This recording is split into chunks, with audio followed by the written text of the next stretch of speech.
Welcome to my channel. My name is Jasmina from Jasmina Astrology. And today I have two beautiful astro friends, Fernanda and Hannah, and we're going to go through some of the best and worst, maybe more challenging and more beneficial aspects for next year. I hope you can join us with some questions. If you have any questions, if you want to have a specific question maybe for yourself as well, because we can talk maybe more on a personal level, how these energies affect you. And first, let my guests introduce themselves. Fernanda, please introduce yourself. Nice. Hi, Jasmina. Hi, Hannah. Hi, everyone, as well. It's great to be here. I'm Fernanda from Hitchhiking Stars, and I love astrology. Hi, I can see you misbehaving. My passion for astrology is like since my childhood, really, which I think is very common to all of us. And I have a certificate from the London School of Astrology. I've done the master's degree in cultural astronomy and astrology as well. And I just love astrology. It's like my passion, and I feel so lucky to have found it and to be able to do it as well. And I'm very excited to be here talking about astrology, which is my favorite topic. So yeah, this is it. Amazing. Thank you. I know Fernanda is amazing. If whoever is not following her, please check her YouTube. Such great insights every week, and even in more depth, she has different topics as well there. So I always tune in to see what she has to say. And then we have Hannah. Hannah, say hi. Hi, everyone. Wow, just Fernanda, from what you were sharing there, I think that's remarkable. Like the studying you've done and the qualifications you have, like that's mind blowing. Also, just I'm curious to know though, with your big three, like I'm so curious about your big three. What? Yeah, sure. Mine? Yeah, sure. So I'm a Virgo sun with an ascendant in Scorpio and a moon in Libra. Yeah. Okay, cool. What about you, Hannah? I'm curious. Yes, so yeah, my big three: Aquarius sun, moon in Aries, and then I have a Virgo rising. But yes, so just to explain a little bit about me, astrology kind of found me back in 2016, and I've just been so passionate about it ever since. And I love making videos about it on YouTube, anything and everything about astrology. I'm just so curious about it, and I'm always willing to learn. And I'm excited to be here today. Awesome. Yeah, thank you both ladies for taking your time. I know you have busy schedules to do this. This is so cool. My big three, for everybody who wants to know, I'm a Gemini moon and sun with Virgo rising. I'm a Mercurial girl for sure. Yeah. Nice. Yeah, that's why I always like to connect and with other astrologers and with people and chat and talk about astrology, which is also my passion. It's absolutely I think astrology found me when I was 11 or 12. It was my first Jupiter return, I think, when I first, and then I was just here and there. It was always in my life. And then I studied under Steve Judd recently. And I also enrolled London School of Astrology just because I like Frank Clifford. And then I'm doing Uranian astrology with Uranian Met. I want to learn that, at least two Gemini. Or three things at the same time as Gemini. Yeah. So too much Mercury. Yeah, too much. I need to put it into a good use. So that's what I say, Nice. Awesome. Okay, so let's start. Fernanda, maybe with you. Tell me, what is one of the best things that you are looking forward to see in 2024? Nice.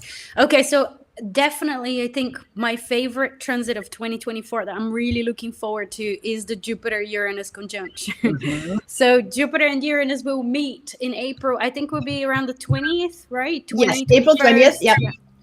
Yeah.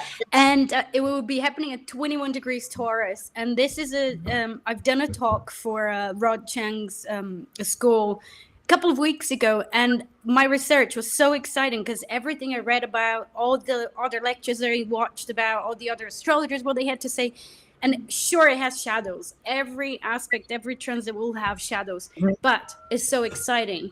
And that's definitely my favorite aspect, or my favorite transit I'm really looking forward. It's all about breakthroughs. It's all about moving ahead, setting sails, and finally having that breakthrough that we've been waiting for. I think that's the energy that I'm really excited about. Yeah.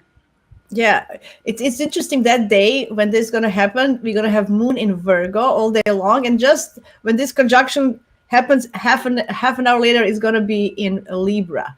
So we're going to have this conjunction in a Venus ruled sign, right? And Venus is going to rule the Moon and the conjunction, and Venus is going to be in Aries at that time. That's interesting. So Hannah, what do you feel about that? Yeah, I really like that perspective, Fernanda, especially because, with last year, Jupiter moving into Taurus, it was in such a challenge, had such challenging aspects. And I feel like even throughout 2023, there has been a lot of challenges, not a bad thing necessarily. But I think what it's really brought up for many of us is the importance of patience and the importance of even working with what you've got, being really, really resourceful in this way. Jupiter and Taurus, I think, has been teaching us this. But even with Venus was retrograde in Leo, so that ruler of Taurus there, that Venus retrograde, I think, in Leo even brought up a lot of things to do with our self-expression and how it is that we really shine, and what, looking at our individuality in this respect, like what's our part, what's our role within it all. So 2023, I think, has been a great sort of preparation period, if you will. And then even mixed in with that, Pluto will re-enter Aquarius in January. So I think at the very beginning of Aquarius season. So Sun moves into Aquarius, Pluto's right there with it. So I think that will be an interesting transit, but even just again focus on Jupiter with Uranus there. I suppose Uranus is the ruler of one of the rulers of Aquarius. But yeah, I like that insight, the breakthroughs, and it's sort of like a finally, like, let's, like a push, like an awakening. You think about Uranus, it is the awakener, so perhaps many of us will be somewhat awakened or enlightened around that time. A bit of movement would be great. Yeah, I love it, and I love that Venus is in Aries. She's pushing it. She's gonna. We have to use this and do something tangible and make it happen. Kind of a eureka moment, and use it in that sense. I love that. I know she's not comfortable in Aries, but still, she wants to get things done. So I think she's gonna push this energy. From Taurus being kind of maybe slow, to actually, yes, let's do it. It's use this energy in a more productive way. I just want to say hi to people who are here. Misbehaving and the Broken Crown, and Francisco Scherer, and Nidia. She says she has to go. She's very curious to hear from us, but she has the low battery. Go girls. Thank you so much. Nice. Nice, Nidia. Yeah. Great to have you here. Yeah. Now that we talk about Jupiter, I know that next year Jupiter is moving to Gemini. So he's actually he's currently retrograde in Taurus, and then he's going to go direct just on the 30th of December at 5 degrees Taurus. And through the next year, he's going to come up to 21 degrees Gemini. So I think it's a good year for Geminis and mutable signs a little bit. What do you think? Who wants to start with that, with Jupiter? Hannah? Yeah, I do agree. I think with the mutable signs, we're going to get that hit from Jupiter in that way. Jupiter, what I like about the shift of Jupiter as well into Gemini is its relationship with Pluto, the trine to Pluto, which I'm quite excited about that trine. What's been coming up for me quite a lot is this saying of get excited about a world of ideas. And I think what it's kind of highlighting is if we think about how Pluto is going to be in Aquarius for the next 20 years, well, by the end of 2024, because that little dip back in the Capricorn and everything. But if we think of it like that, maybe Jupiter in Gemini is kind of coming along and it's saying, this is a fresh start. This is a new beginning, a sort of new beginning to do with innovation, how it is that we chat, communicate, education as well is going to be a big part of this. We're noticing a lot with homes becoming much more and more popular. But then just to even follow on from that a bit, I think this could also look at, so if we think about how Saturn was in Aquarius from 2020 to 2023, there was a lockdowns and everything. So there was a lot of restriction when it came to grips and getting out. But I feel as if Pluto moving into Aquarius, following that same path, as well as Jupiter making that trine to Gemini, I feel as if many people, particularly throughout 2024, itching to kind of get out to, outdoor stuff, adventure, like get outside and connect with people. And I think that this is what Pluto in Aquarius is essentially ushering in. It's like, find your tribe, find your group, find your people, which is what we're kind of, we're collaborating today and we're exchanging ideas. And this is the future. And it's just my opinion on it. I love that. I love it. Fernanda, what do you think? What do you want to add? But before you say what you want to add, those beautiful insights, just wanted to say that Jupiter is going to trine Pluto on June 2nd. So for everybody who wants to know, it's going to be on June 2nd. Nice. Yeah, go Fernanda. Yeah, I love what you're saying there, Hannah. And I think when I think about this trine between Jupiter and Pluto, I also think about a whole series of the more harmonious aspects that the outer planets will be doing in the next few years as well, when Saturn and Neptune moves to Aries and Uranus moves to Gemini as well. And we're going to have this sort of like, it's almost like things are going to accelerate and potentially it will be a coming out of all of these crises from the pandemic and all the dark sides that we got to see with that triple conjunction in Capricorn and, all the things that we sort of witnessed. Perhaps there's like this sort of light at the end of the tunnel feeling with all of these transits between the outer planets. And again, I do believe that there are always going to be shadow sides to transits. I don't think it's only going to be one aspect of it, but I do feel optimistic about these transit and the trine between Jupiter and Pluto. And I do think Jupiter and Gemini will give that sort of incentive to explore ideas, to exchange ideas, like Hannah was saying as well, to get together, to socialize, to try new things. I think that's one of the things I see about Geminis is like, I want to try I want to have as many experiences as I can. Like my partner is a double Gemini as well. And this is like very classic him. Like, I don't know if I'm going to enjoy it. And like, if I want to do this more often, but I just want to at least once experience this. So I think there is this feeling of opening up to new experiences with Jupiter and Gemini. The sense of expansion.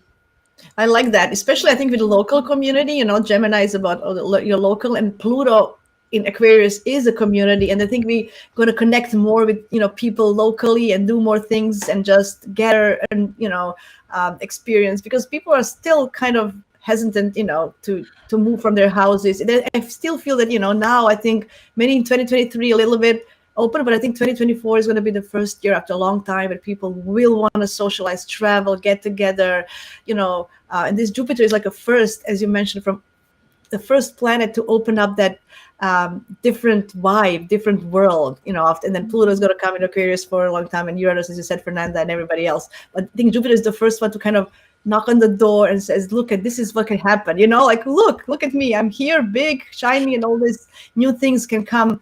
And I'm also very excited about the future. There's always downsides, but I really am excited. Awesome, cool. What else is going to happen? And I think Jupiter is making some great aspects as well with Saturn. He's going to sextile Saturn at some point as well, right? Right. What do you guys think? Yeah, in Taurus, isn't it? Yes, before he moves to Gemini, he's going to do that beautiful sextile with Saturn. What do you guys think? How is that going to affect the world? Hannah, do you want to try to say something? Or Fernanda, go ahead. Fernanda, if you okay.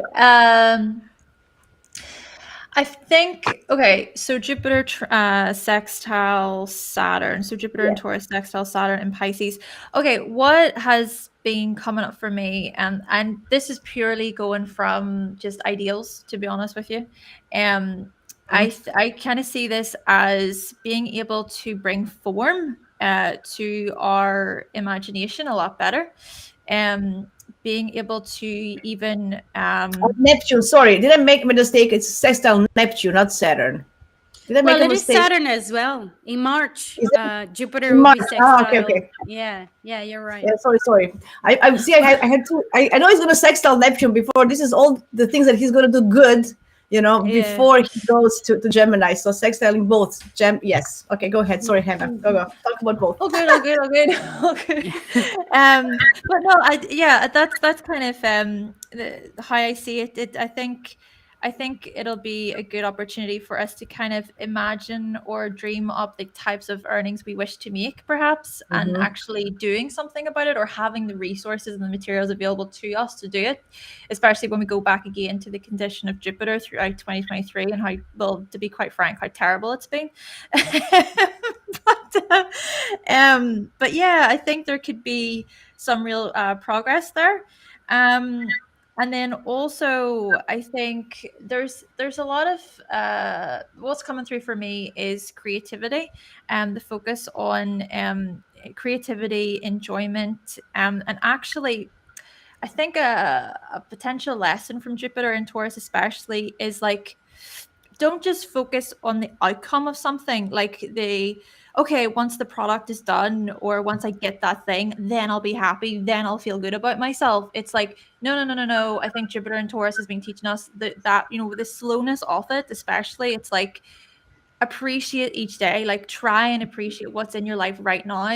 How can you satisfy yourself in the present in this way? And I feel as if that Saturn aspect also looks at that, because Pisces is this energy that is about the flow. It's about the now. It's about the present, and especially with Jupiter then being the ruler of Pisces, like Jupiter in that sextile there. I think that really looks at that grounding energy, that I think not just basically talking the talk when it comes to this stuff, because you get a lot of spiritual like gurus and all this stuff, and it's like, remain in the present, but it's like, well, how do you do that? Like, what, give me the practical ways in which to really do that and make it happen. So maybe this will be a good opportunity for many of us to actually get it, to have this deeper understanding, because Jupiter, in my view, it's also about understanding something rather than just speaking or talking about it. It's like actually doing something and understanding it and embodying it into your life as well.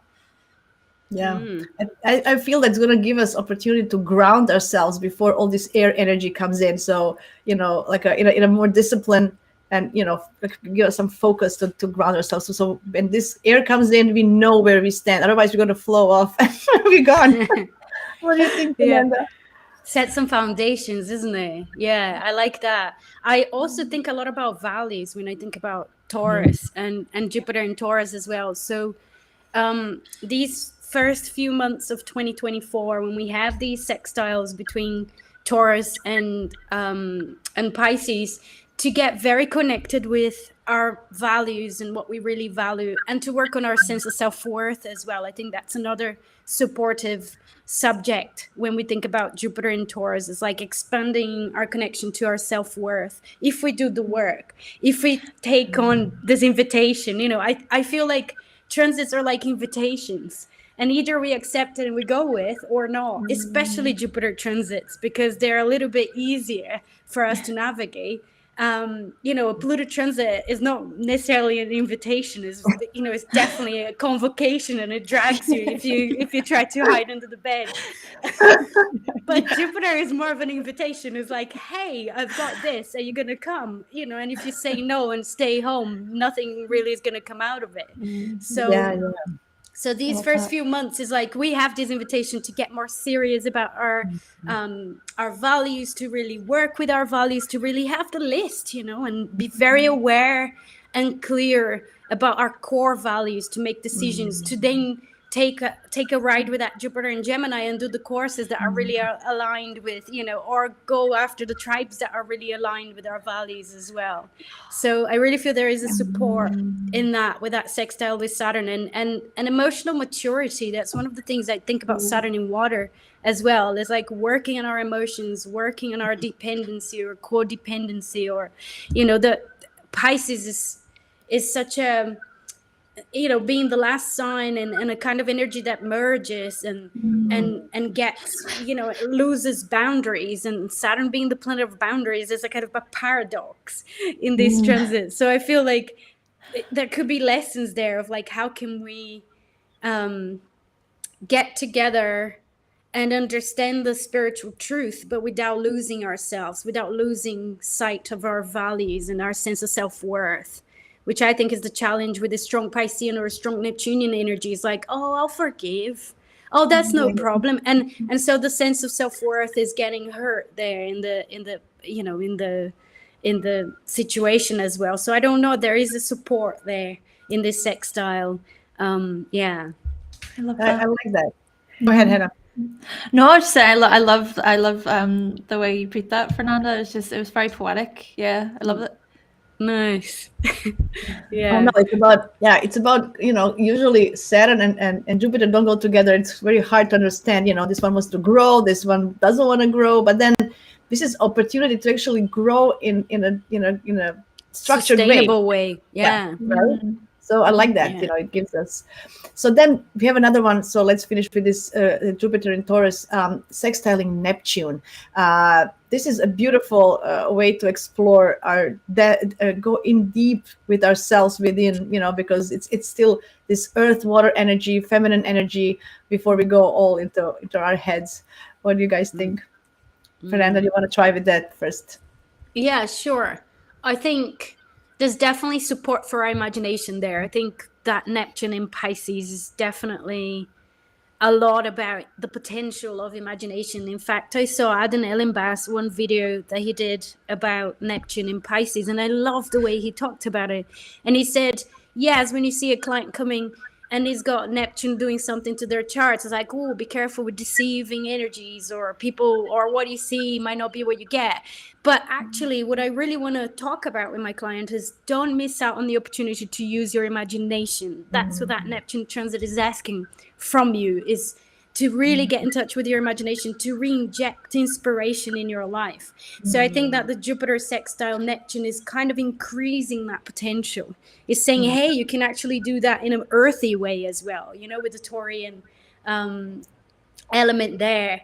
And, you know, maybe you can do pottery. Maybe you can, you know, I always think about Taurus when I think about pottery, but like really use your imagination in a practical way, in a, you know, in a matter of fact way with that. Or, you know, grow a garden or something that also has a spiritual, you know, connotation. I don't know. Like, it's a great way to mix the two. Yeah. I love that. I mean, Jupiter is higher knowledge and wisdom and learning, you know, and this is more artistic. So you can, you know, learn about maybe some artistic skill you want to learn. I think it's also a great opportunity for specifically, you know, if it's in somebody's chart, you know, I would pursue that, you know, something that you feel that it can connect with your intuition or your inner self. And as you said, imagination. I love that. Hi, Brianna. I just want to say hi. She's saying hi. Hi, Brianna. Nice. What do you see, Hannah, for Neptune and Jupiter? Yeah, I really love that. It's just kind of like allow yourself to sort of indulge in the imagination and see, you know, what could be from it, what could come from it. But I also just do, because what I found interesting from what you were saying there, Fernando, was with our values, right? Our core values to do with Jupiter and Taurus, which I love. So what has been kind of springing in my mind from Jupiter making that sextile to Neptune is, it's like what's coming down for me is self-compassion and also, well, compassion toward others, and how our values are linked to compassion and empathy and you know, sort of like that emotional understanding, and maybe as well I feel as if what it's kind of saying is like, no one's perfect. You know, we all have our, you know, our flaws and the things about ourselves that we tend to, you know, hide away or not want to present to other people. But maybe Jupiter here is kind of saying like, look at the higher meaning here, look at the higher picture here, or the bigger picture here.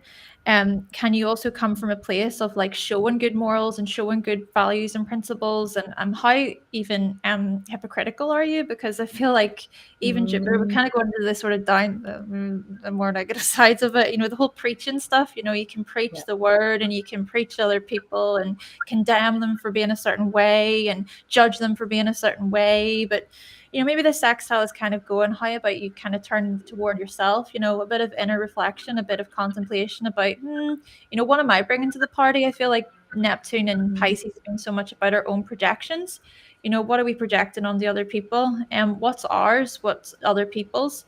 And I feel as if even with Neptune first entering Pisces, I think it was from 2011 or so, and what's been coming up a lot, which is what I've just observed, is, you know, something I've just observed, is there's more communication, there's more talk about mental health and mental well-being. And, you know, there's these words like, you know, gaslighting, narcissism, you know, the projection even within itself is a big word that's been coming up. But maybe quite possibly Jupiter sextile Neptune is also kind of saying, well, what's the meaning of these words? You know, what's the actual meaning and the substance of these words? Don't just say the word because you just want to throw it at someone just because you watch a YouTube video about it one time. You know, it's also like the context and the actual meaning behind it, the substance behind it.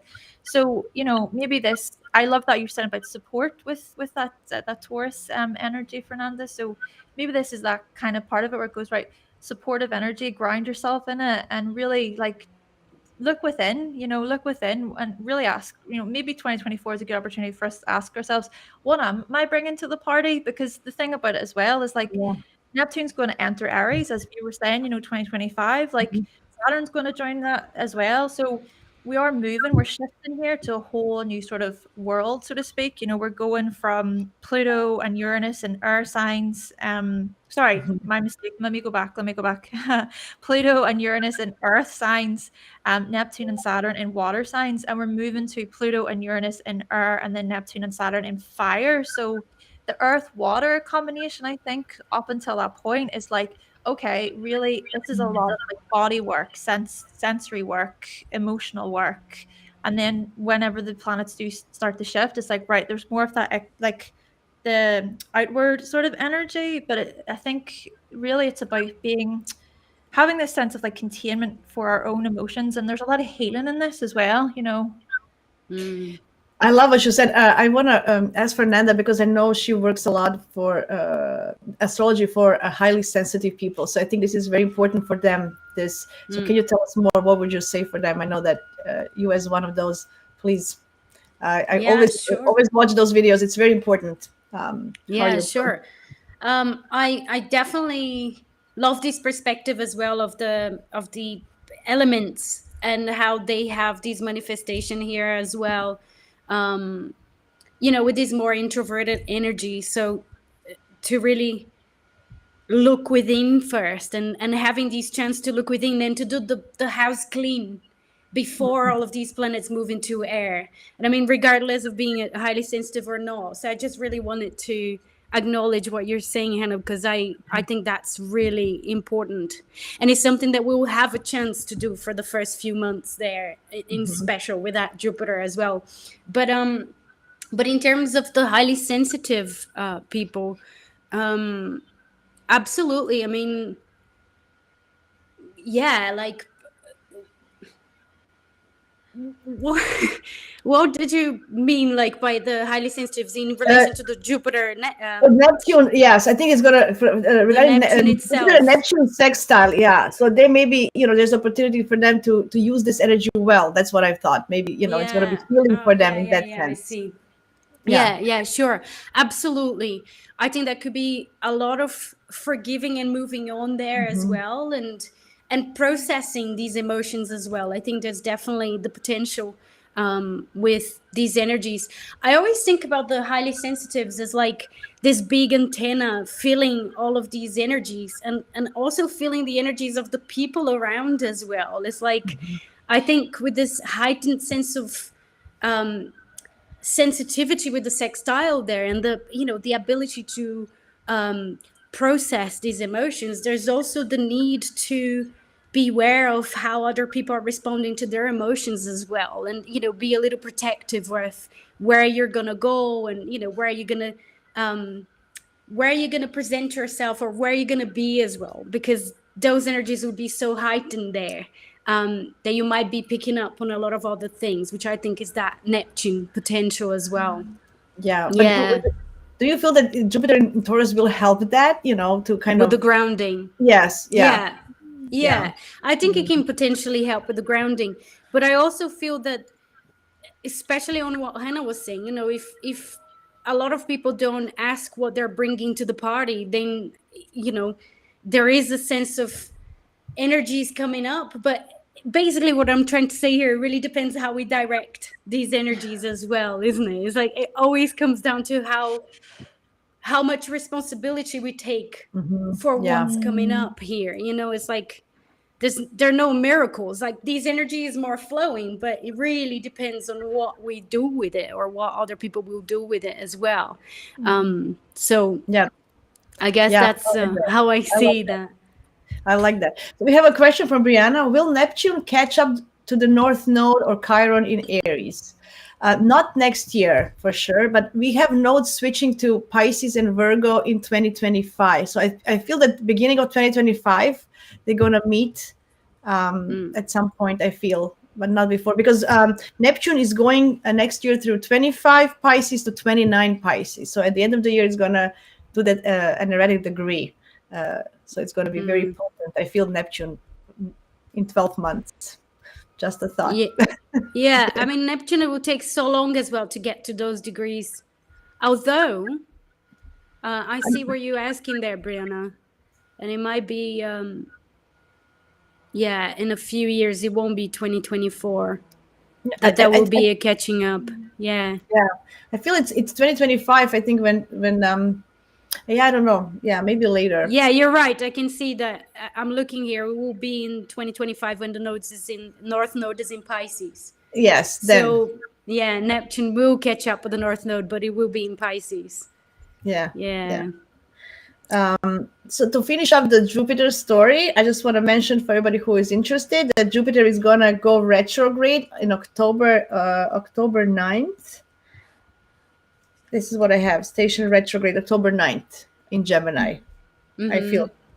And that's it. It's going to go backwards. So he's okay until October. And Pluto, okay. Let's not go too far from where I was standing. Okay. Let's finish the Jupiter story. I want to say something before, because you're right, Brianna. The North Node will catch up with Chiron. And this is going to happen in February. Yeah, it will be North Node and Chiron at 16 degrees Aries. So that will be happening next year. Neptune. Yeah. I was talking about Neptune only. Yeah, Chiron. You're right. Chiron, yes. Because Chiron is going direct soon. I think he's going direct soon. I think very soon. He's now in the middle of Aries. I think 15, 14 degrees as we speak. And then he's going to move forward. So he's there, coming up. That's interesting. Okay, what else would we say? So for Neptune and Saturn, are they going to meet at some point next year or not? Not yet. No. No. I don't think next year. No, I think it will be 2025. Is it? Yeah. Saturn is going to go through 3 degrees Pisces to 19 degrees Pisces next year. So he's still in the middle of its grounds, the next year. So Saturn will be touching Uranus and Jupiter in the beginning of the year, right? We still have this Pisces Taurus energy, but what do you guys feel about that? So we talked about something about Uranus and Jupiter and Saturn, but what about Uranus and Saturn? Yeah, I mean, I like to think as well, like the way that we're looking at the sextiles here, these are like the next steps of cycles, right? If we think about the Saturn-Uranus conjunction, that's a continuation of a Saturn-Uranus conjunction there. And again, in the water and earth sort of element here, isn't it? Is again like a more introspective energy there.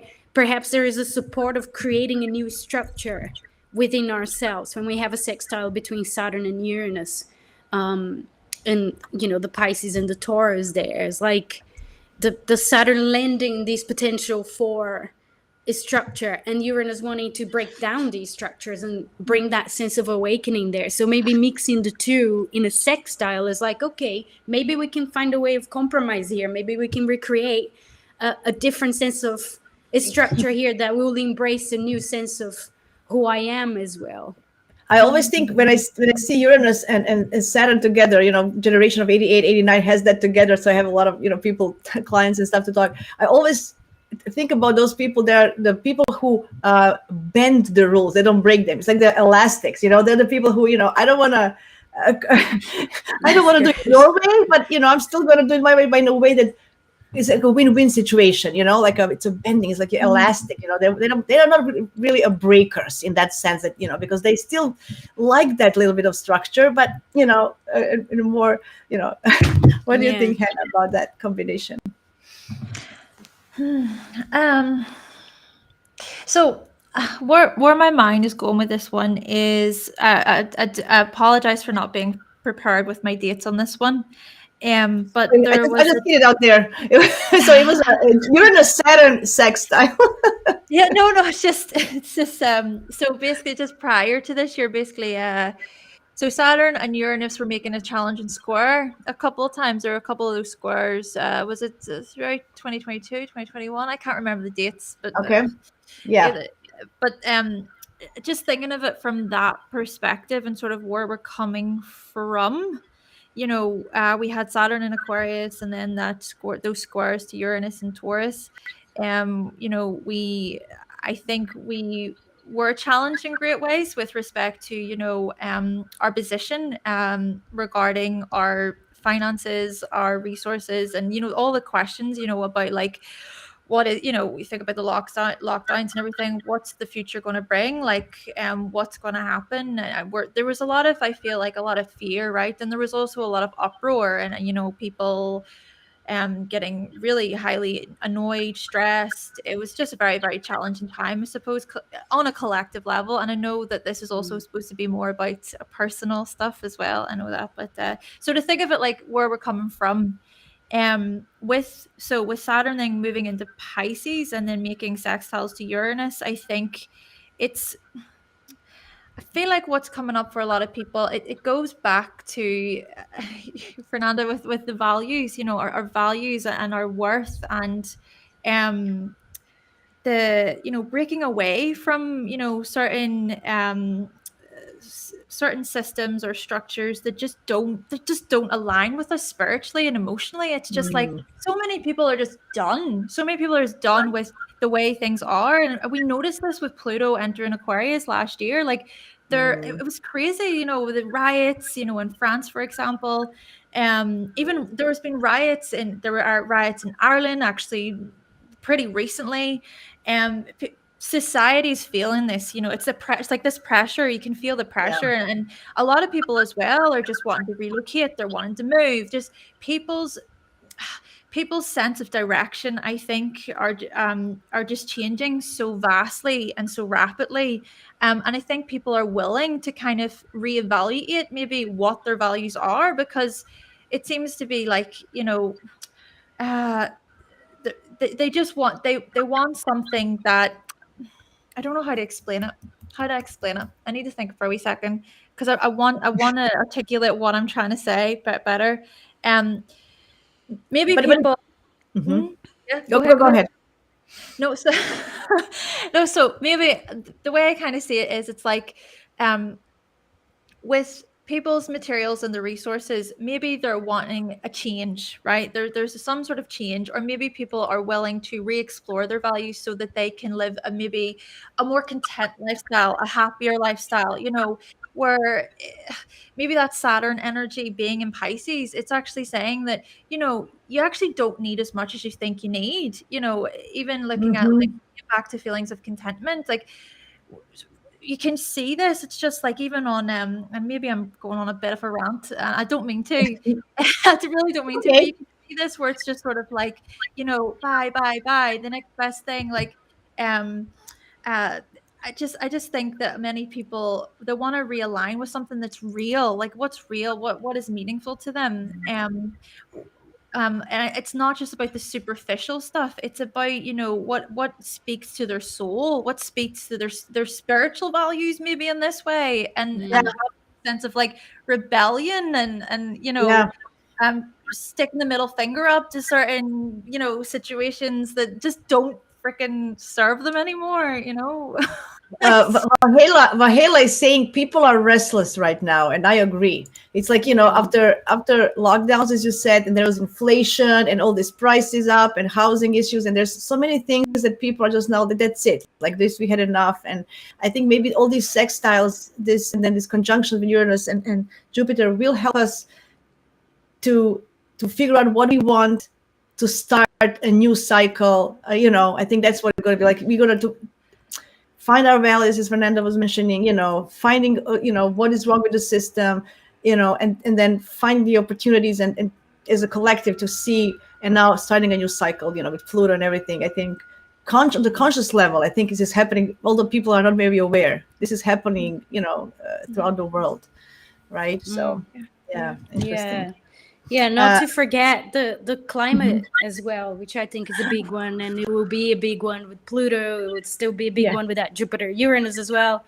And this sense, perhaps, with the Saturn in Pisces and the Neptune in Pisces, reconnecting with a sense of a spiritual quest almost.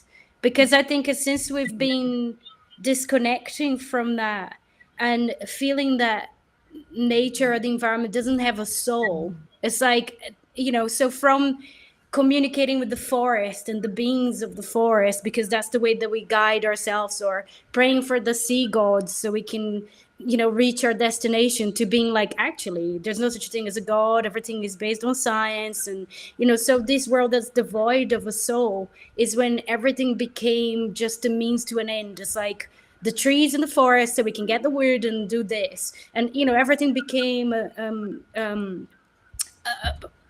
you can buy, you can sell, like there's no, is a kind of is an asset rather than, a live organism.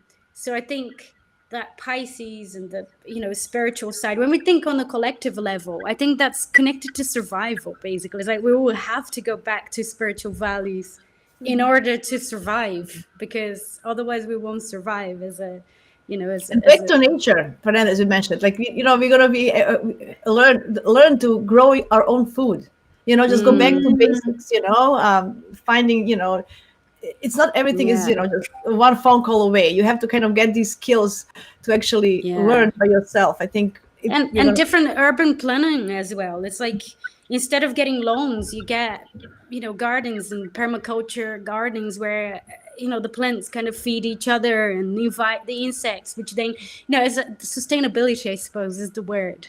It really is the word. Connection with nature. Exactly. Not with brain I mean, Pluto and Aquarius could bring up these questionable new shifts. Tell us more. It's a good subject to start on. What about this Pluto in Aquarius finalizing the Capricornian, from September to November is going to finalize the Capricorn stuff, and then we have Pluto for the next 20 years. So kind of, what are your thoughts? Yeah, I think it kind of speaks to, we were saying about there are negatives to, or, the shadows of every sort of placement. And maybe there's some shadow here to do with technology, AI, and even thinking about this further, how disconnected then that makes us from nature, as you were saying there, Fernanda. And I think as well, a lot of questions to do with human rights. What I find really fascinating about this is, we think about social media. Realistically speaking, social media hasn't been here for long. It hasn't. It's just became so rapidly popular in such a short period of time. And I think because of that, there's this sense of like catch up. And what I mean by that is human rights. So the human rights related to the online world. So for instance, you think about, for example, vloggers who have babies, their birth is online, like they film the birth online, and their children are on the internet. The children, obviously, they don't have any say in being put on the internet, but of course then that it feeds into the human rights, who, of course, with a parent, they're the legal guardian, it's their choice in that regard. So I'm not shaming anyone for doing this, but what I'm trying to get to is questions to do with this, right? This is about the morality of these types of situations. And this is what I mean by catch up. there's just a lot of rapid change that has been happening on social media. And so where things sit regarding, humanity, I mean, Aquarius is about humanity essentially. And I think what's coming to my mind is like, do we want to live in it's like utopia versus dystopia? And maybe as well, what's going to come up a lot is like, maybe normal is actually sexy. Like being normal and average is actually, it's going to become more and more in and cool. And instead of trying to be the next best thing, or instead of trying to deliberately come across as the most special, unique person in the world, it's just like, you know what, it's actually okay to be a part of a community, and it's actually okay to be connected with like-minded individuals, you know what I mean? But the last kind of thing I want to say with this is what I find interesting about. So I was looking a little bit into the last time, and maybe my figures are wrong. Correct me. I'm sorry if it's wrong, but last time Jupiter was making that trine to Pluto, was not by degree, but there was a trine. I'm pretty sure the Constitution Convention of 1787 was created. So this apparently was the first written constitutions in world's history. And I kind of think about writing, I think in that way, what, significant new change is going to be ushered in throughout 2024 to do with writing, to do with education, to do with maybe law, and maybe on that note, we even see this in 2023, just a lot of people with the rising up and the uproars and riots and revolution and rebellion and all this type of stuff. We may see a little, more of that kind of push back. A new democracy. I'm thinking a new way of governing the world, a new type that we don't even know of, right? It's not going to be democracy as we know it, because it's not democracy, to be honest, as we wish it is, right? So I like that. New world laws, new regulations, and with, I like that. Yeah. I like that. Fernanda, what do you have to say? Yeah, it's a huge one, isn't it? Because Pluto, it really speaks about big non-negotiables. Like I was saying, Pluto doesn't invite you. It just drags you. Either you want to go or not. It just like drags you. So whatever you have in your chart that will be picked up by Pluto is your role in this transformation. Basically, like you will feel the urge to participate in this transformation of Pluto in Aquarius even more strongly. So I do feel definitely there's a lot of different themes around Pluto in Aquarius, and a lot of what you're saying, Hannah, for sure, and more. And it's always daunting to think about something so big. For me as a Virgo, I guess. but also, like, I was listening to you, and then I was thinking about the polarity between Leo and Aquarius, the whole idea of like being special or not being special, being part of a community or not. And I think a good way of thinking about Pluto, because it works with such a huge process, and it has to do with survival. Basically, that's the way that Lise Green defines Pluto, is the collective will to survive.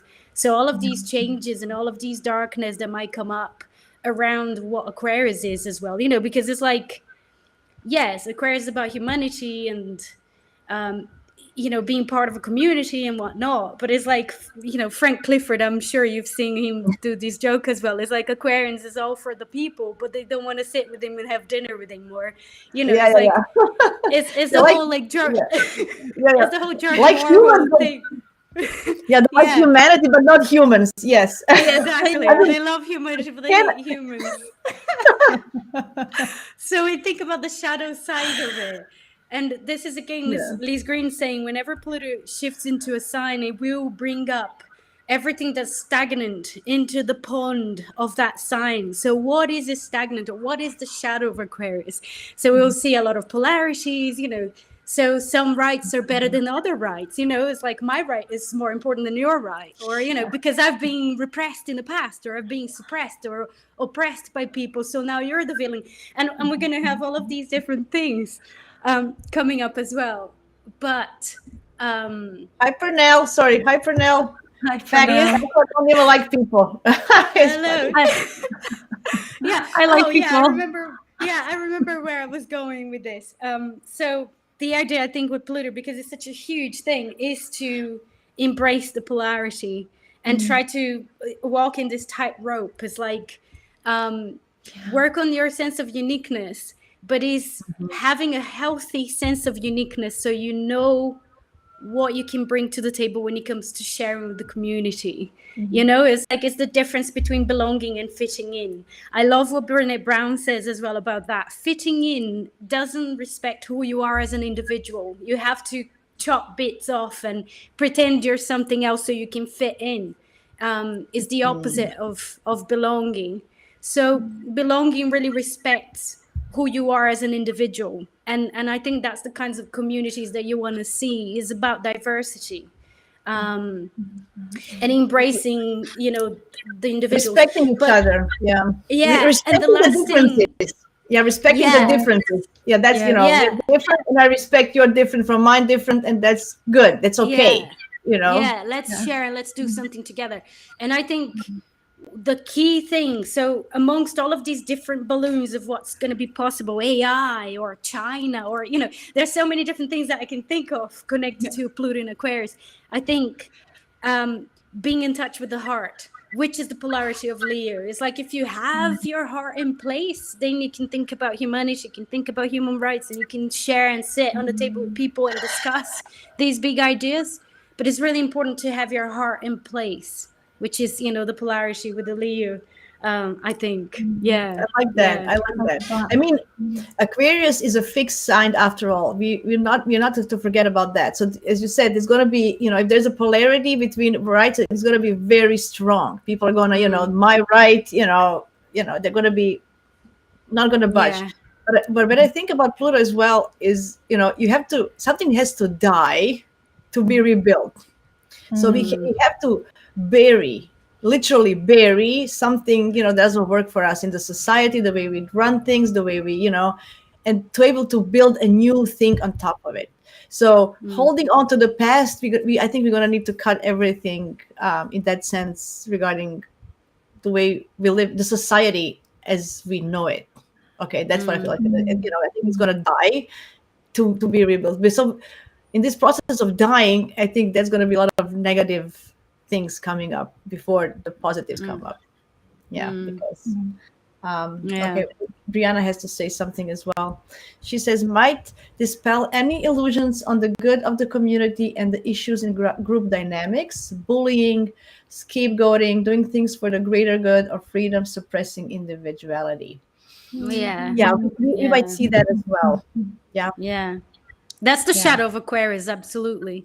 So those are the things. I mean, why we're saying this, is that for us to be scared? Not really. It's for us to be aware and to be very conscious as we step. I think that's the good, or the you know, the most positives about astrology is to know. It's like being conscious of an energy really helps us to respond rather than just be swept, you know, by whatever is happening. Frank Clifford says, if you know your transits, strategize. This is the good. He always says strategize. This is the whole point of knowing before, so we can strategize better to use those in the future. So I always think about strategy here. Awesome. Okay, Brianna I love Brianna. Thank you for your insights. And it might show the rigidity. Oh, that's what it is. I don't want to say it. That's how I don't like it. And power structures behind Aquarius in terms of Saturn rulership. Yes, that is true. I don't want to use that word. Thank you very much. I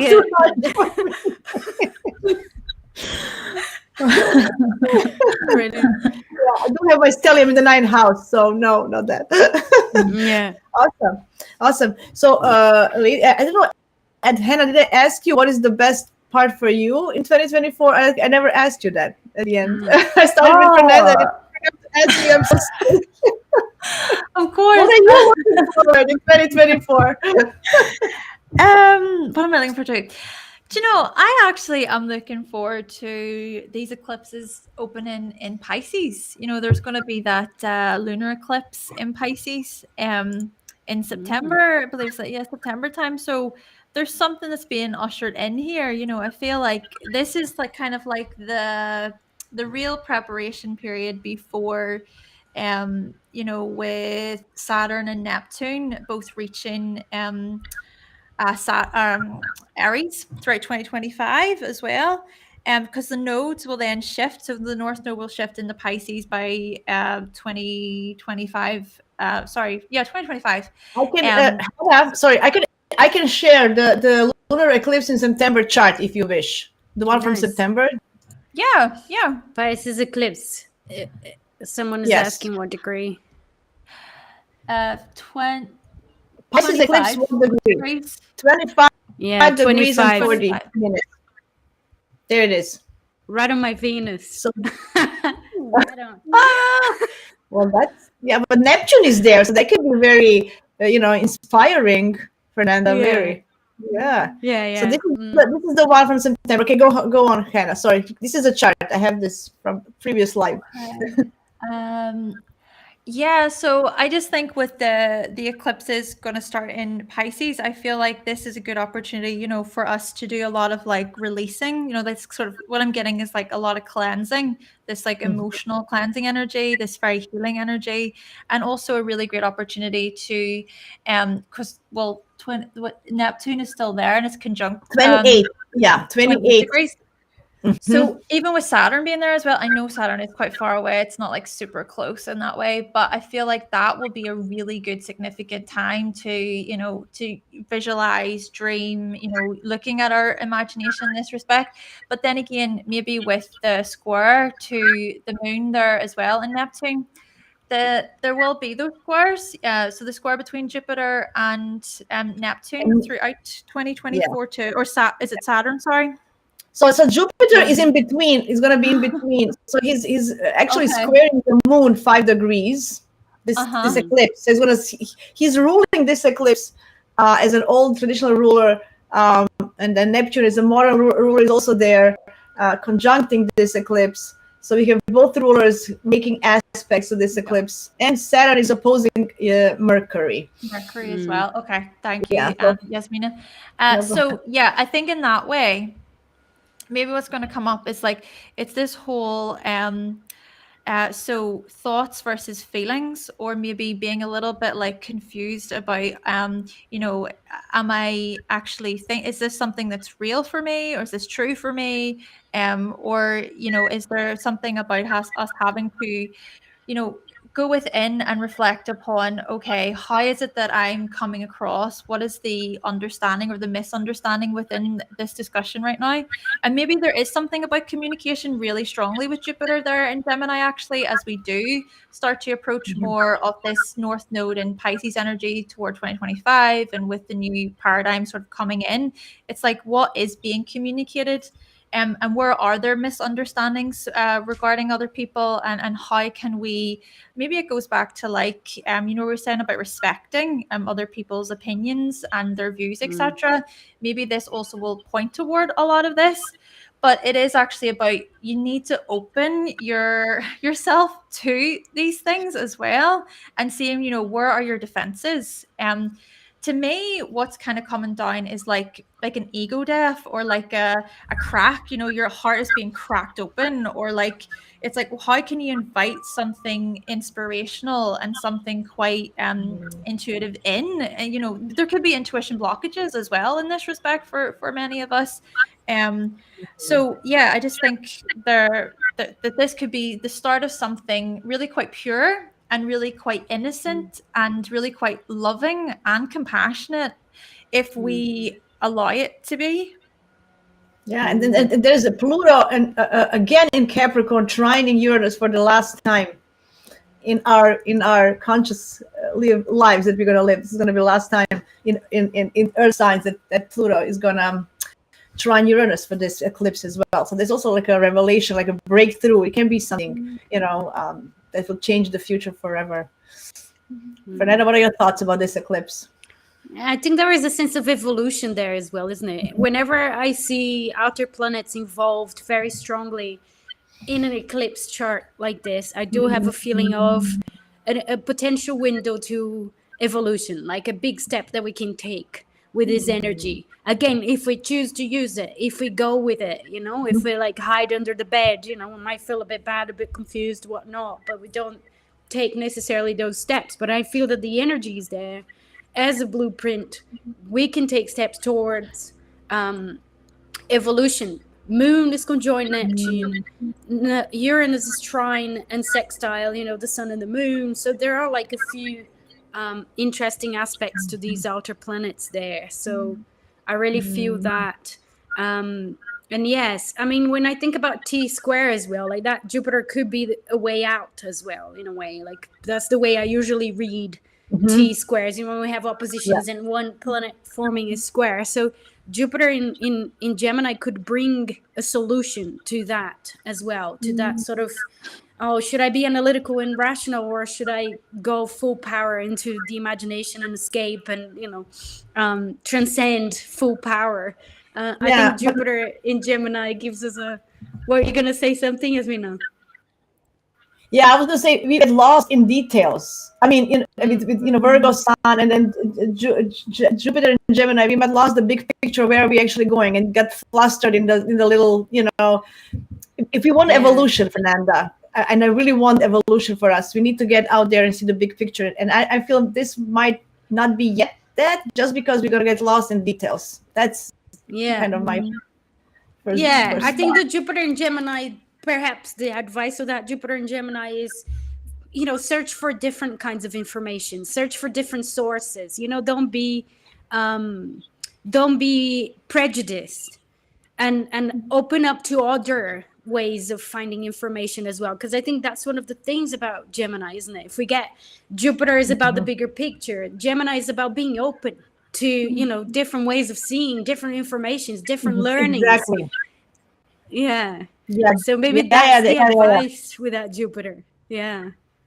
I don't want to scare you, but I think we're losing you again, Fernanda. Something is wrong with your transmission. No. I don't want to scare you. I don't know what to do. Yeah, I know. So Francisco is saying, Crystal Heart, MC Crown, we all got our trust. Trust must be defining camp table energy, encourage society. And what is this?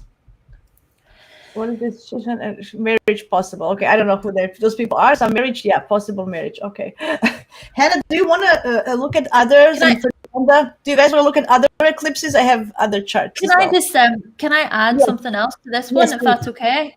Yes. So what is also coming to mind is, okay, so if we think about how the North Node will move into Pisces, this essentially means that the South Node will also be in Virgo. So with that eclipse happening in Pisces, and then with the sun being in Virgo opposite, maybe this is also an opening of sorts when it comes to the types of significant changes that we want to make regarding things like, I don't know, self-criticism. You think about the thing I find with Virgo quite a bit is like, because Virgo can be so analytical and in the mind, it can really overthink and overanalyze and overcomplicate things.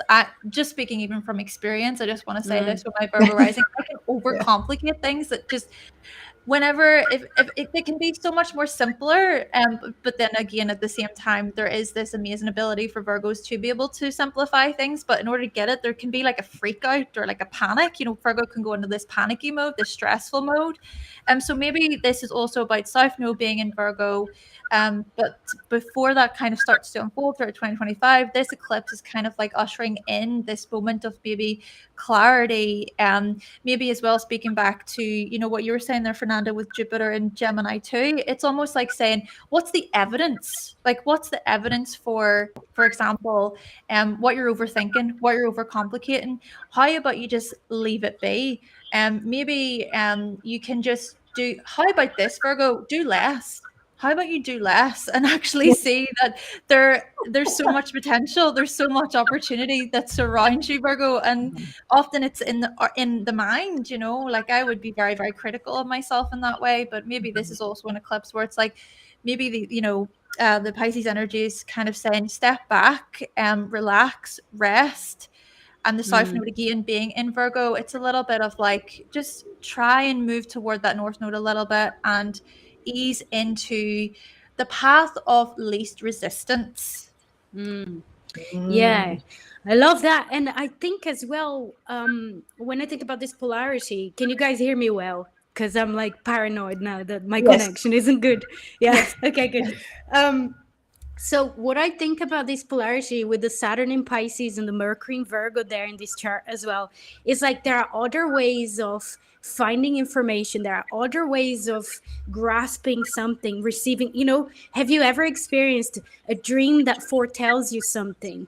A hunch, a gut feeling, and it's like those are like ways that we can grasp reality, that we can understand something, that we can, like, I've experimented for the first time. I'm very proud as a Virgo. For the first time, I wrote a guided imagery for a workshop I did about Chiron. So it's all about getting to meet Chiron from a different way, using your imagination as a tool to grasp an archetype rather than just lecturing it and analyzing it and bringing quotes. So I think that's an example of using these energies. Like, hey, there is value in the imagination, and it can really tell you a lot of things, and the unconscious as well. And I love it. Yeah, for me, being so logical, thank you for bringing that up. You open up my mind as well, because sometimes you forget that there's more than just a mind and rationality in our world, right? Yeah, absolutely. Yeah. Okay, so I think we have if you want to see the solar, which one is which one do you want to talk about now? March? No, this is the wrong chart. This is the this is the lunar eclipse in March. Yeah, this is the lunar eclipse in March. So this is the first one of the year. This one is happening at 5 degrees 7 minutes Aries Libra axis. So yeah, what do we have here? Also Neptune. We still have Neptune there, although it's out of sign, but it's still near. But this one is much easier, I feel. I don't know. This one looks good. I don't. Yeah. What do you guys think about this one?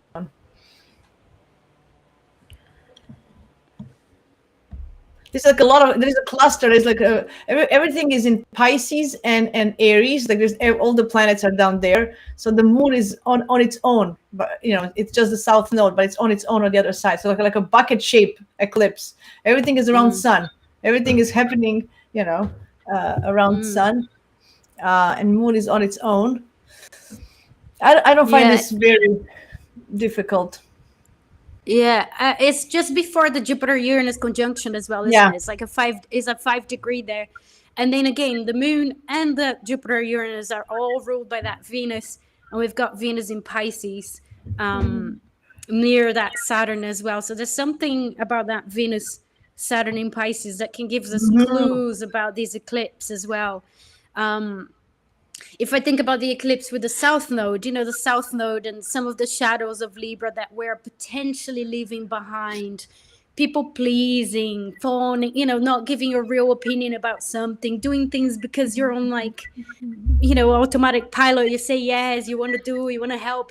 That's extremely relevant for highly sensitives here, and just not wanting to disappoint people and responding to things on this sort of automatic pilot. And so I think that Venus is in Pisces. It's like, yes, we can be compassionate, but it's conjoined Saturn.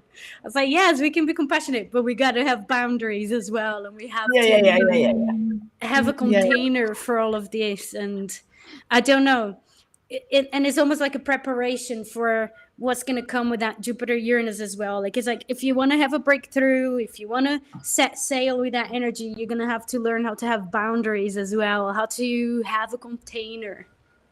Yeah. Hannah, what do you think, Hannah? I feel like, you pretty much hit the nail on the head with it, Fernanda. Yeah. I mean, it's trining. So moon is trining Pluto, and this that's a good one. I like it. Chiron is near North Node. That can be a little bit of facing, and we need to kind of heal ourselves and do all the preparation we were talking about before this air fire energy comes in the next couple of years. We need to finish, tuning in with that, I feel. Maybe even just to speak to, so I kind of again sort of thinking about the approach to the eclipse itself. So if we think about how there would have been that North Node Chiron 16-degree conjunction in February, and then also the Mercury retrograde, you know, Mercury is going to be retrograde in fire signs throughout 2024. Yeah. So that Mercury retrograde in Aries will have just have happened at this point, or is it about to happen? It's coming. It's coming in April. It's coming. Okay. April 4th, I think. I just did a post about it. I think April 4th to April 24th is going to be retrograde, but it's in a shadow already. Yeah. Okay.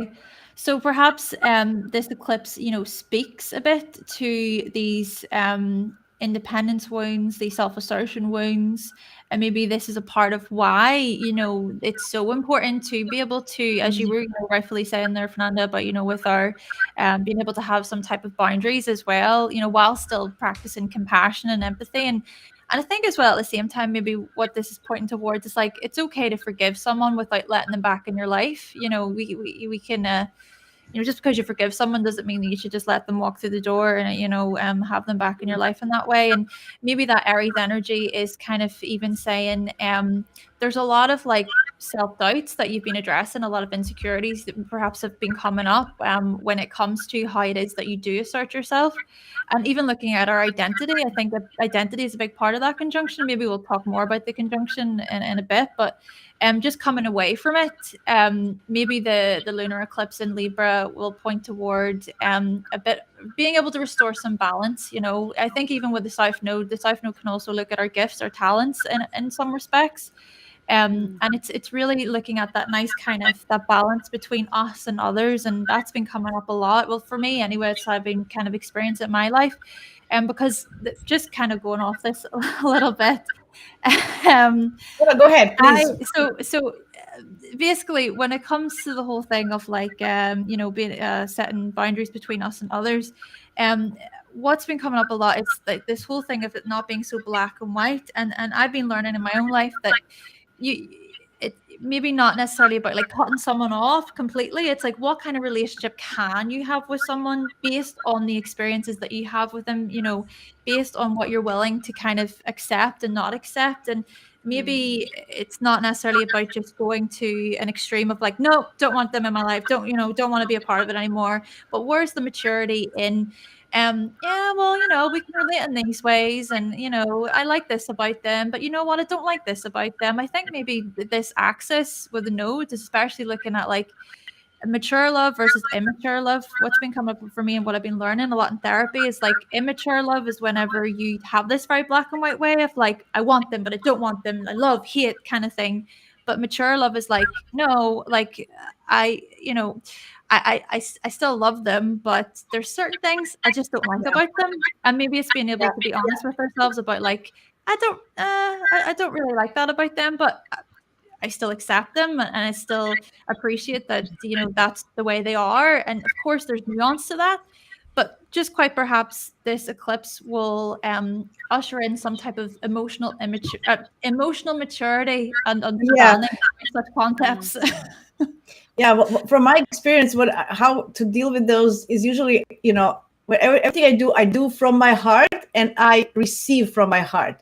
If you know any other, you know, if there's attachment to it from other people's, or you can, it's their, you know, their thing. So learning to give without expectation and receiving without, you know, feeling that you need to give back is the lesson that I cherish the most in my life, just because it's very important. You know, everything I receive and give is from my heart. That's it. No strings attached, both sides. Otherwise, I think this Chiron, you know, North Node is maybe very, also we can go in that direction. I feel that's very, because there's always, you know, especially with families and stuff, you know, there's always, you know, how much we give, how much we receive, and friendships, partnerships, everything, all these intimate connections, you always on a scale somehow. There's no scale. There's no, this is not, we are not in a grocery store, you know. Good point. Yeah, absolutely. Yeah, so that's something that, you know, from my life experience, because I was like, you know, because all this stuff gives you guilt, guilty conscience, all this shame, all these emotions that are putting you in the lower vibrations. Everything is, all this is putting you in, you're not going where you need to be. So you know, only with pure heart, both sides. So you also, for some people, it's hard to receive, feel guilty or not knowing how to accept compliment. No, you think I'm beautiful. Thank you very much. That's it. Yeah. No, don't think about it. If they're lying, who cares? You receive, if it's the truth from your heart, receive it with your heart and forget about it. Because otherwise, I learned it the hard way. Anyway, a piece of my wisdom from my life. Can I just add a little bit to that, Jasmina? I love the way you said that, and just even further from that, like even people if they maybe don't want to receive because they feel like they have to give something in return, if you know what I mean. So maybe there's a bit of resistance there, and I love the way you put that. It's so true. As Fernanda was saying, with all this Pluto in Aquarius, we have to go back to Leo and heart. So go back to that. Receiving, and even in community, everything with this Pluto and Aquarius, we have to still, everything we do from our heart, but truly give, receive without anything attached to it. We're on a good way, I feel. I mean, it's hard. It's easier said than done. Don't get me. It's not like a overnighter. Oh, Joe is here. He goes, Jupiter Gemini. Joe, we talked about it already, but he's another Gemini, very enthusiastic Gemini. Nice to have you here, Joe. Thank you for joining us. Yeah. Okay. Nice. Do you want to go to the famous this one, solar eclipse on April 8th? This one is a biggie, right? It's gonna be seen in all the US. It's gonna go over. Oh, it's gonna go where I live. So let's see. Maybe I'll see the eclipse. Anyway, so this one is the big one. Look at that Aries energy. Yeah, it's massive. This one is just before the conjunction between Jupiter and Uranus. This one is on April 8th. Yeah, and it's a triple conjunction. It's the Sun, Moon, and Chiron, all at 19 degrees Aries. Yeah.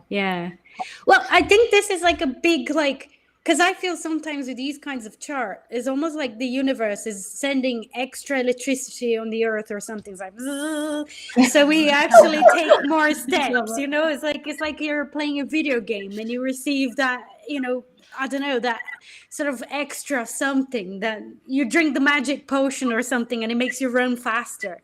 Like it feels a little bit like that, even though we have Chiron there, which could be, touching like our primal wounds and whatnot. I still feel that there is benefit to it, of integrating it, of moving ahead, of, stepping forward and again, taking a ride with that Jupiter Uranus, and like making the way, going with it, like having the courage. It's like Aries is about courage, isn't it? It's like, go. And I'm thinking, Fernanda, look at that. All the planets are between 13 of Pisces until 21 of Taurus. In the 60 degrees, 65 degrees, just Pluto is down there. But all the other planetary energy is packed up in 1/6 of a chart. Like it's going to be... It's big. Bombastic energy, Yeah, definitely is. Find where that is in your chart. That's another thing. It's like what areas, where you're receiving this magic potion or whatever, to make you go faster, to accelerate your process. But I think what you were saying, Jasmina, before really has something to do with this whole thing, because you were describing some of the big lessons of that South-noding Libra. It's like learn how to stop keeping tabs of like, I've given this, I've received this, like, the fairness or this or that. It's like, just go with that energy, just learn, to be more confident with that. And if you decide to give, just give, it's a decision that you've made, stick to that decision and go for it. I think it's healing that sense of individuality as well, stop trying to get that validation from other people as well, like, what do you think? And, just go for it. Have the courage. What are your dreams? This is so relevant to just before that Jupiter Uranus. It's like, what are your dreams? What area have you been trying to get a breakthrough? Have you been trying to achieve something that's, taking a while? This is the time that you can really go for it.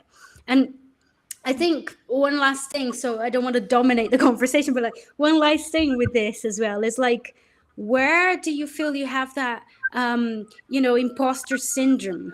and the lack of confidence, and they're like, oh, I'm not good enough, I don't think I'm going to be good enough, I don't think I can do this, I don't, this is the eclipse to kind of heal this, just sort of like, okay, I'm going to deal with it and go for it. It's pushing to go. It's pushing us to go towards the North Node in Aries. This is exactly to be. What concerns me is that Saturn and Mars are conjunct in. So that's I have that conjunction in my natal chart. It can be hard just because Mars wants to go and Saturn wants to block you. So that might feel like going to be maybe a challenge because you have that willingness because that Mars is going to rule all of this, and it's in Pisces. And it's it doesn't have boundaries, and then there's this anyway. This is going to be interesting for our personally, for everybody, and globally. Very, very, very interesting day. Hannah, what are your thoughts? Yeah, I agree. And even with the all those cardinal signs, definitely look at your chart in that way. Yeah, I really like that idea, Fernanda, what you're saying about with Chiron being a part of this. So I think it's just really fascinating with the sun, moon, and Chiron. 19 degrees, all of them, yeah.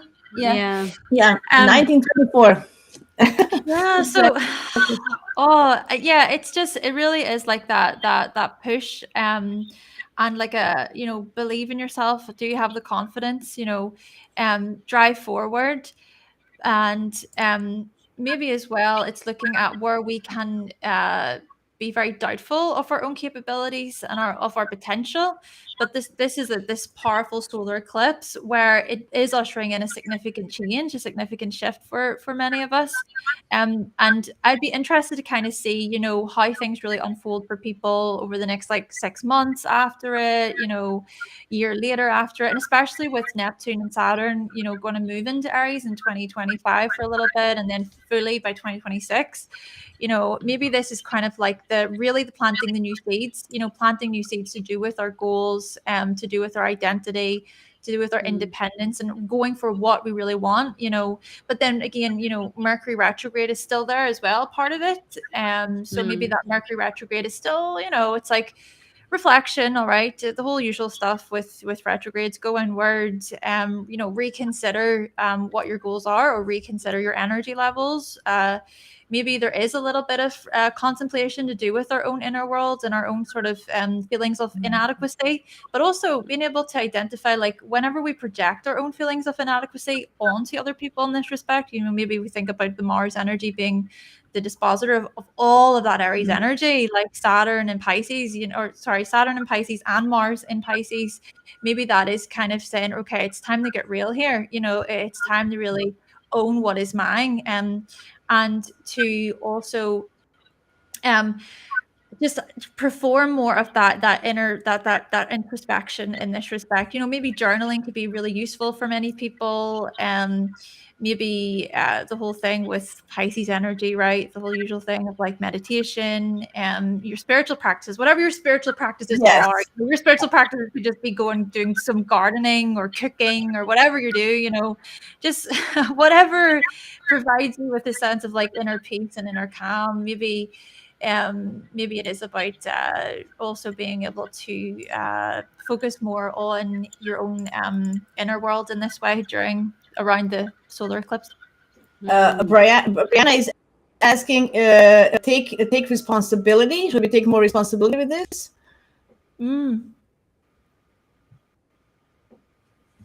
Yeah, I feel that. Yes, I think so. Yeah. I'm just thinking. No, it's okay. Hannah, where do you have your moon? What degree in Aries? 15 degrees. Wow. That's right. So this is right there. Yeah. So this is going to be huge for you. And I'm thinking I have Gemini sun 14 degrees. So that's this Mars and Saturn is right on my sun. Anyway, take the day off, everybody. Just that day, nobody works, nobody does anything. Just give it to yourself. General advice. Yeah, Fernanda, is it touching any of your planets in your chart? Yeah, my moon is 15 Libra. So there you go. Yeah, they're directly opposite each other. That's so cool. I love it. This is your eclipse. Just vice versa. Look at that. I'm saying this is a biggie. This is a big one. I'm looking forward to it, to see what will bring it, as you said, Hannah, afterwards. What will be the aftermath of this of this not to forget that's a new moon, isn't it? It's a planting of a seed. We don't really, although there's like multiple planets in Aries there, it doesn't mean that we need to go out and do something. We're planting seeds, but in a quieter way. And that Mars Saturn in Pisces, like Hannah was saying, is perhaps showing a more introspective way to deal with this energy first. It's like go inwards first and really work with this intense charge of energy that we're going to receive. And like, how would you like that to manifest, isn't it? Like, imagine, how would you like that to go? Imagine if, whatever it is that you're thinking is a problem wasn't a problem. Like, how would you proceed? Do some, imagery work with that Pisces. Yeah, look at that. Brianna says, I have a Sun in Aries, 18 degrees in Chiron 20. So I'm there with you. Eclipse, absolutely. And your Chiron return as well. Yeah, it's a big time. Really big time. Yeah. Wow. Awesome. Okay, so I think we only have one more solar eclipse, and this is the one, October 2nd. This is the last one. Look at that. So the spring one has all these Aries, and look at this one in October. Look at all this this Libra energy. It's but it's not that one was really. This one is not. It's gonna be and 10 degrees Libra, with Mercury is there and Black Moon Lilith is there. What else is happening here? Venus in Scorpio. It's a great trine, isn't it? Venus in Scorpio, Mars in Cancer, and Saturn in Pisces. Yes. That's a very interesting energy. Yeah. Both rulers of the South and the North Node will be part of this grand trine. Grand trine in water, especially involving Saturn like this, is emotional maturity. Is like the big thing. Is like emotional maturity. Is a lot of what Hannah has been saying throughout this live that we're doing about reclaiming what's yours, thinking about what you're bringing to the table, what you bring into the party, and I think this one is about emotions, emotionally. What are your, what's your influence emotionally, and what's yours, what's not? Where is your responsibility in the situation? And healing, isn't it? I don't know. This big trine, Fernanda is saying, it also gives us opportunity to kind of emotion, to have this emotional intelligence, to find, our emotional intelligence in some ways that maybe we are lacking. Hannah, what are your thoughts? I agree. Very much so. And then, I think that Lilith being a part of it, I think I'm a bit curious about Lilith because they're all the same degree. So Lilith is very much a part of this story, very much a part of this kind of eclipse story. So maybe with that in mind, there could be a few shadows coming up, maybe a bit of this is like really looking at where we feel a lot of rage, or where we feel a lot of like buried emotion regarding fairness, equality, negotiation, cooperation, relationships, this type of stuff. But then there's also a sense of liberation with Lilith, I feel, how we can liberate ourselves. But again, this again goes back to like, with planting seeds and setting new intentions during the solar eclipse as well. With that being said, maybe there is a sense of like, this is what we want to free ourselves from. This is a certain pattern that I want to break, a certain cycle that I want to break when it comes to how I act within relationships, but also when it comes to what I tolerate within my relationships. And maybe even Venus being the dispositor of all that Libra energy is also a part of this story, looking at transformation in this respect. But then the Mars, the square to Mars in Cancer, could be some sort of passive aggressiveness that could come up, maybe some avoidance, like tiptoeing around a situation. It's like, what are we? What are the values within this relationship? What do we want from this relationship? Are we willing to talk about this thing? Is it too emotionally challenging? But then circling it back to what you were saying there, Fernanda, maybe this is also where the emotional maturity needs to come in. It's like, no, if we really want to be able to move forward here as a couple, as a business partnership, as a friendship, whatever, it's like, no, we need to address this stuff maturely, and to see, what progress can be made. And you know what, maybe it's also about saying there's certain relationships that just you can't continue, they're dead, that's it. It's just, but there's when you mentioned Hannah, there's a great potential for long-term stable relationship because there's support of Saturn there, right? Because Moon and Mars and Venus are in a good condition here between themselves, and Saturn is kind of helping. I feel that and it's a new moon, right? So it is a new seed that maybe for long-term, and maybe a sense of like a feminism. Maybe there's a feminine power, like on a global level. Maybe we're going to see one of the females getting power here, because there's Venus is in a good position, and I don't know, all this energy. I feel that maybe we're going to see that as well. Yeah, interesting. Yeah, I like awesome. what you were saying there as well, Hannah. And I was thinking that square to Mars in Cancer is like, and the North Node in Aries as well. It's like the challenges and the Lilith involved. It's like the challenge of being direct with what you want. You know how like Librans can be very seductive when they want something? It's like, I'll make you believe that that's what you want, and then we'll go and do it. Yes. So I think this is the challenge. It's like, speak up, say what you want, stop circling around and trying to be liked. But this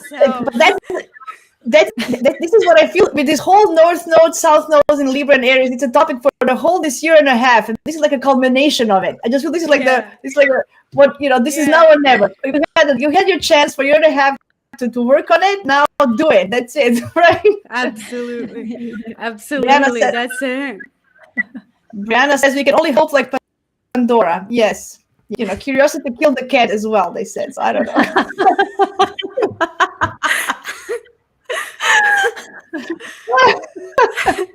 Okay, let's stop sharing. I think we covered a lot of interesting topics today. I'm so thankful. I will let you have your final words about hopes for 2024. So your final hopes and words, Fernanda. What are your final ones? Okay, so what will be my final words? My final words will, I will insist, guys, make the most of that Jupiter-Uranus conjunction. Use it. Find out what house that conjunction is, what aspects is doing to your chart. Weave into your natal chart so you can really give more of a narrative and understand, and just use this energy, because you can have amazing breakthroughs if you navigate with this energy. If you receive the invitation and you take it, you have that courage. Do that North Node in Aries. That's it from me. Yeah, I like that. It's good. I'm thinking it's my 8th house in the quadrant system. I don't even know how to use it. Like, I feel like I feel that the conjunction depends on so many other things, like my partner and other stuff. Like, what can I?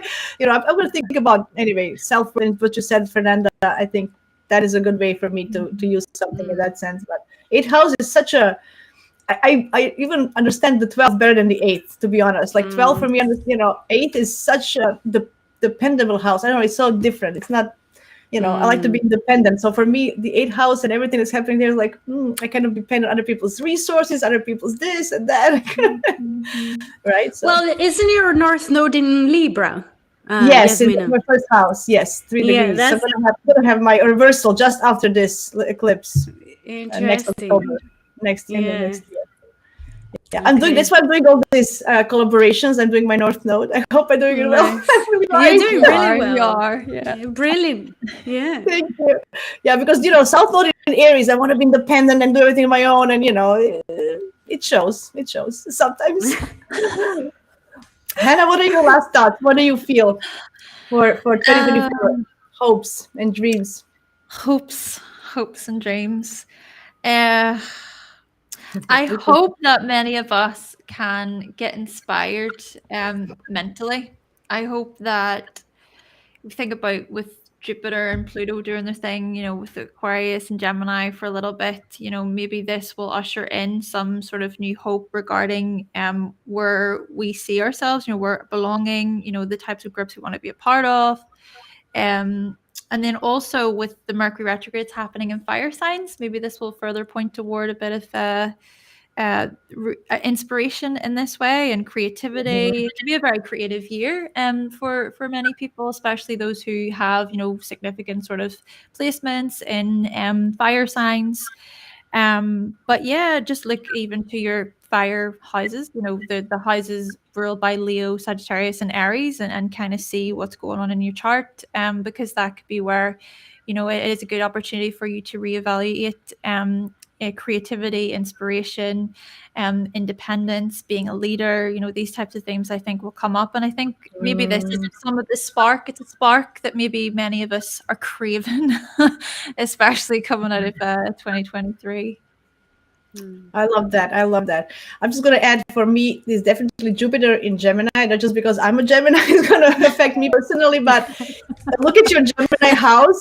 I mean, I need this because Saturn is hitting me. I need this little Jupiter just to breathe a little bit better. Saturn is still there, I know, but just a little bit of breath of fresh air. Look at your Gemini house, wherever it is, and try to expand your mind in that area. Is it whatever it is? Is it when you learn something new or connect with somebody or expand, think about how you want to be seen in the world, or if it's in a sixth house, about your daily habits. Just, think, look, research, think big, try to see other point of view as well. Not just be stubborn in, the way we think. Go out there. Be open-minded. This is what Gemini is, trying to, finding, different ways to the same point at the end. Find different approach. Just, I think that's going to be, I'm looking forward, inspiring people to do that. And with what Hannah said, with all this fire, Mercury in fire going retrograde, you're going to have ability to revise things, the way you react, the way you do things, to find inner motivation. Where is it? And of course, don't forget about Uranus and Taurus, Uranus and Jupiter conjunction. Before we leave, I want to encourage each one of you to use knowledge of other astrologers and book a reading for 2024, especially for these specific dates. That I really, doesn't have to be me or us. Find the one who suits you, the one who you feel connected to. Also, use always your discernment. Please, there's a bunch of stuff out there, but I would highly recommend that you get guidance to use, because Jupiter Uranus conjunctions happens now, and it's not going to happen in your in the Taurus energy in that sense. So use that. And yeah, we all three of us are available for readings as well. I know that. And what else is going on with the two of you? I know there's a bunch of stuff. So Fernanda, first you, what do you have to offer? Is that, I know you're doing readings, and but what else do you have? And you had a Chiron workshop recently. I had a Chiron workshop recently that I experimented with the guided imagery. It was very interesting, and I definitely want to get more into that. Well, now I'm kind of looking forward to the holiday season, just to try and rest a little bit. Like, three planets in Virgo, and I can't stop doing things. But I'm definitely going to be giving talks next year, and there are all sorts of different things I'll be doing. So the best way to keep in touch is to see my YouTube channel, Hitchhiking Stars, or my website as well, fernandapaiva.co, so co. And then you can message me there as well, or Instagram, Hitchhiking Stars as well. Anywhere you prefer, you can find me there, and message me, and get into my email list as well, so you can be in the loop and know what we're going to be doing next year. There's going to be loads of things. Like, I don't really stop. Yes, I know you're Virgo. You always like to do things. I know, and I love it. So yeah, I highly recommend Fernanda's YouTube. I always tune in and listen her forecasts. they're beautiful, and many how do you say, constructive astrology approach? That's what it is. That's it. Yes, it's all about building the life you want to live rather than fear mongering. That's like my approach. So if you like that, if you feel connected, please be part of the community. Yeah. Absolutely. Yes, I highly recommend it. And I know Hannah has something special coming for next year. Please, Hannah, tell everybody, what are you preparing? So I'm hoping to host a trip in 2024, but I need people to fill in a little survey because I need to know where you want to go, when you want to go. The feedback would be much appreciated. And also I just want to say, Fernanda, I'm going to check out more of your stuff after this live as well. I'm really, really curious. Nice. So you can find me over at hannahselsewhere.com. Pretty much everything's over on my website, but there's also a Patreon there, so there's daily forecasts, and there's also PDF guides. So I try to make YouTube videos pretty regularly, but there's PDF guides that you will receive alongside. So instead of just getting video content, you'll also have something to read and just a guide to go with it. But it's a good way for us to connect a little more if you want to keep update with more of my work. And of course, you can find me on Instagram, Hannah's Elsewhere. So yeah, I look forward to connecting with you if you are interested. Amazing. Yeah, look at that. So everybody, thank you, Brianna, very much for nice words, and for Martin and everybody who joined today. I'm really thankful for each one of you who joined us and had questions. I'm also preparing a workshop on how to achieve elemental balance with astrology. So I have my first group is already full. I want to do a small group so I can do more one-on-one, so I can have advice for you in person. So I'm preparing another group as well. And yeah, you can find me Jasmina Brozovic Astrology. Everybody asks me, why do I use my full name? The fun fact, I always like to tell this story. There's a Brozovic asteroid on my ascendant. My life. So I'm like, what? If you go to this asteroid, there's a bunch of names there. You can usually their first names, but I found my last name, which is interesting. There was this lady in NASA who works in NASA. She shares my last name, which is not common, right? And I thought, you know what? So first time I got married, I took my first husband's name, and we got divorced after a year. So this time I left my name, and I'm using my name. It's doing me very well. To be honest. Nice. I don't know how it works, but check asteroids just for fun to see people in your life, and anyway where they hit. It's very interesting if you got dive in. Nice. I'm digressing, but it's interesting thing. Yeah, Martin, sorry you missed most of it, but yes, please catch up on replay. Thank you so much, everybody. I appreciate you too and your time, and everybody who was here. And I hope we're going to see each other in some other collaboration soon after New Year's. Nice. Thank Definitely. you. Bye, everybody.